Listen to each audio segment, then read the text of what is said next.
Shinjutsu.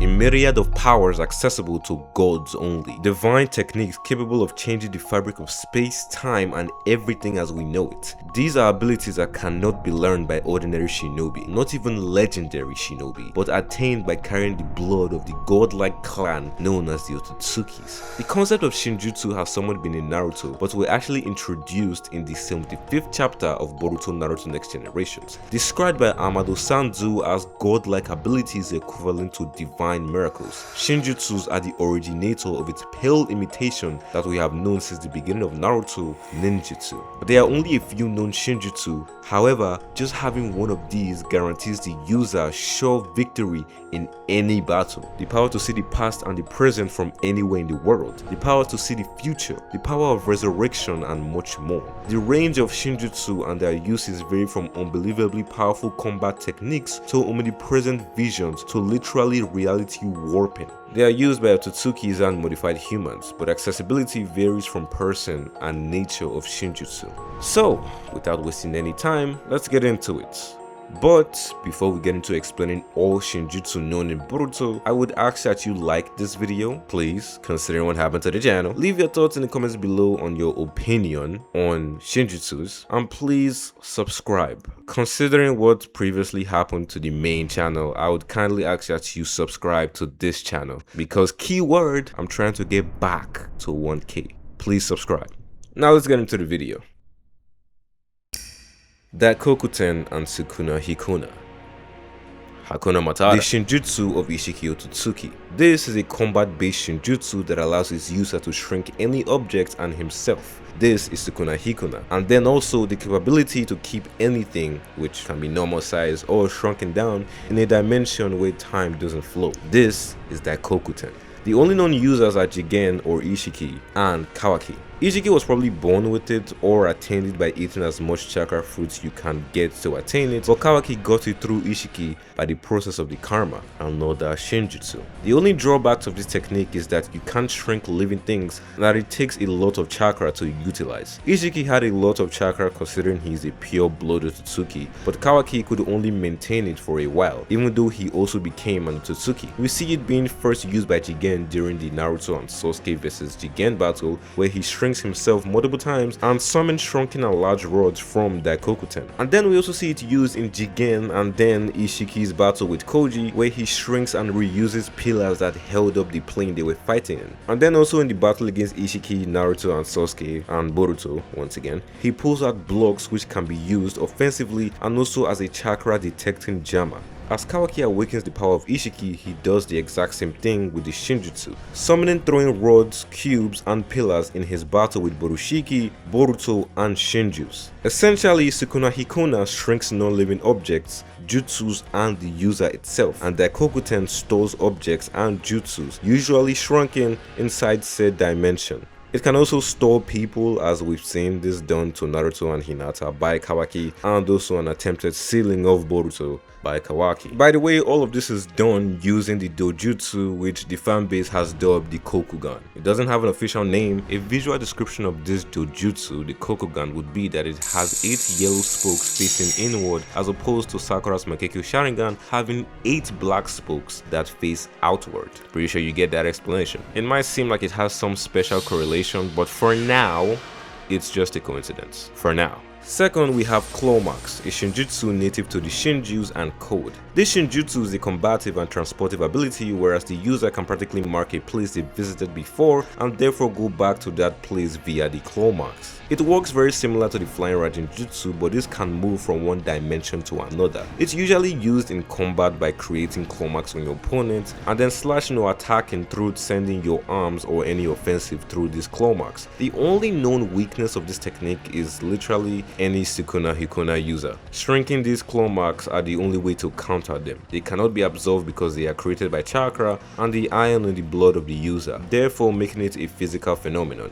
Obviously, Code attended from Shiba Cell's implant and the Shinjus attended from Code. This is just a theory, but there is a possibility that the claw marks actually had more factor in the creation of the sentient tentails than we know. I really only say this because while the claw marks are extremely useful, honestly, at best it's as good as an S-rank technique. To call it a Shinjutsu just for creating very accessible portals is kinda meh to me. If that was the case, then in a sense you could consider Boruto's flying riding a Shinjutsu, but it's a ninjutsu. Now this technique doesn't exactly have insane disadvantages even as a combative ability, but the thing about it is that it's majorly used for transportation. So its weakness comes from the fact that it only has to be used when you visit the place before. So that means that Code can't even go to other dimensions unless somebody else takes him there and he plants a claw mark in that dimension. Doesn't even seem as crazily useful as Sasuke, who simply just needs the coordinates to another dimension, or Boruto, kind of doing the exact same thing as Code's claw marks, planting a metal piece on someone who's going to another dimension. So realistically, in comparison to other transportation techniques, the claw marks really only succeed a lot more in being an offensive technique.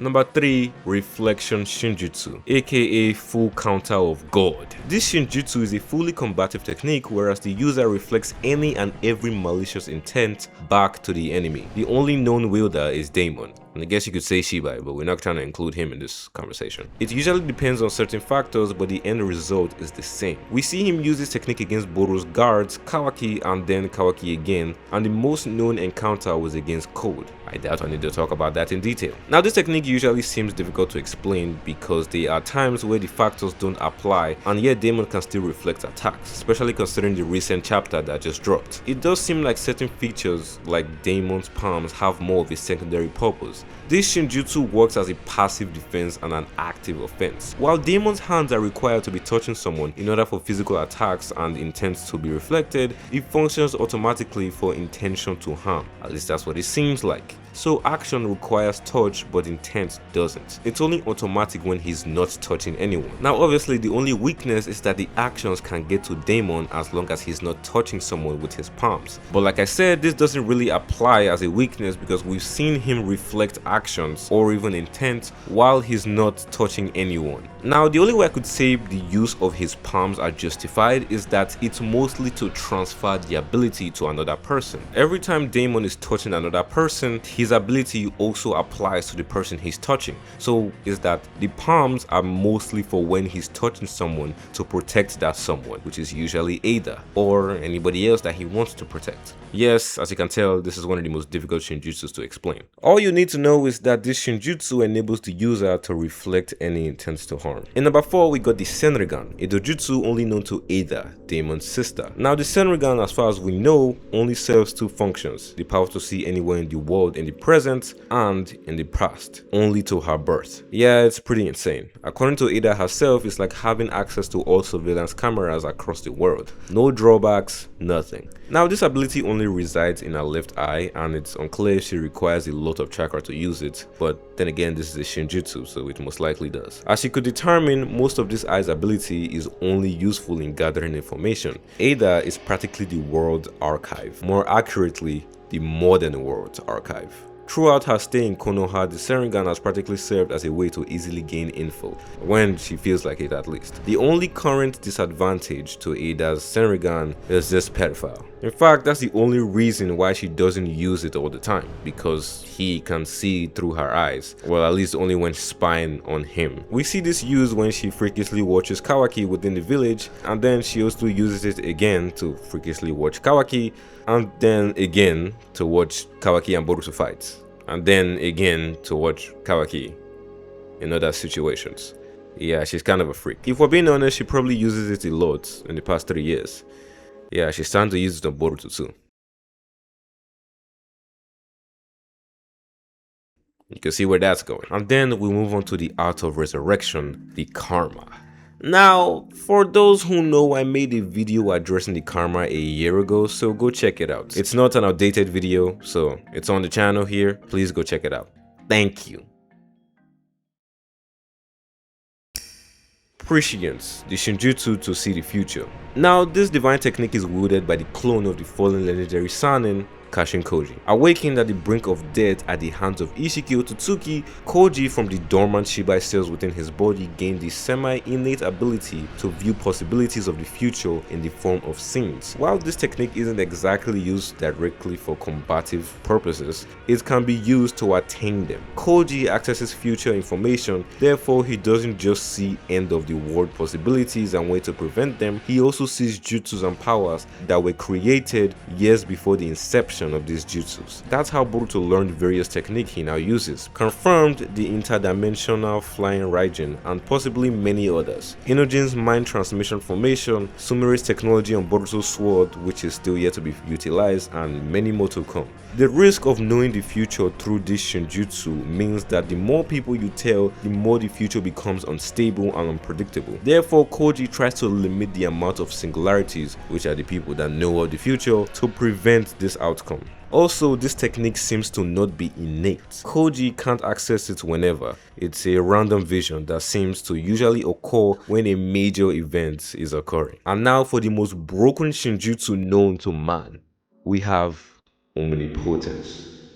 The Shinjutsu of Shinjutsu according to Isshiki, a power that can only be controlled by gods. And that's why Ada, having such an insanely powerful technique, is GG's for the Naruto and Boruto verse. This technique is genuinely so broken that calling it a technique is putting it so damn lightly. This is the literal power to change the world. Granted to Ada by Shibai cells, Omnipotence allows Ada, if she ever truly learns to control it, the power to influence people's memories, emotions, and many more, and warp reality for them, essentially convincing them of a world or a fact that isn't true no matter how much evidence supports it. Now, this divine miracle is usually triggered by the user's desire, which is how Kawaki went through Ada to provoke the true power of Omnipotence to switch lives with Boruto, a desire of Kawaki to have Boruto's life. And this power is also the reason why anyone who isn't an Otsutsuki falls in love with Ada, her passive desire to find love. But it doesn't stop there. Omnipotence, as time goes on, seeps into your mind and clears all doubt to a false world. Even when you find out what you've been convinced of was a lie, it slowly makes you forget about it. We see it with Shikamaru when he forgets only a few days after talking to Boruto about the specifics of Omnipotence. Maybe not even a few days, to be honest. This technique doesn't exactly seem to have bad side effects. It's only problematic when you can't control it, as we've seen with Ada, and it's most likely drains the user of their chakra when used actively. And that's pretty much it for all the Shinjutsus known. Now, the only person likely to awaken another Shinjutsu is Delta, I guess.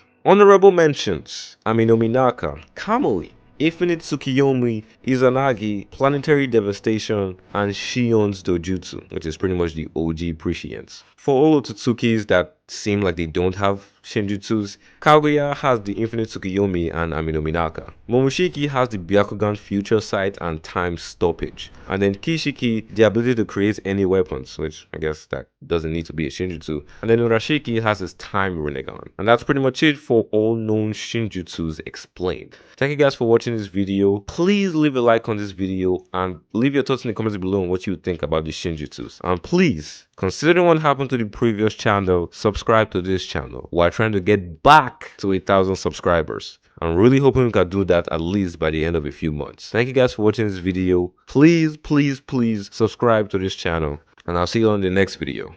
Peace.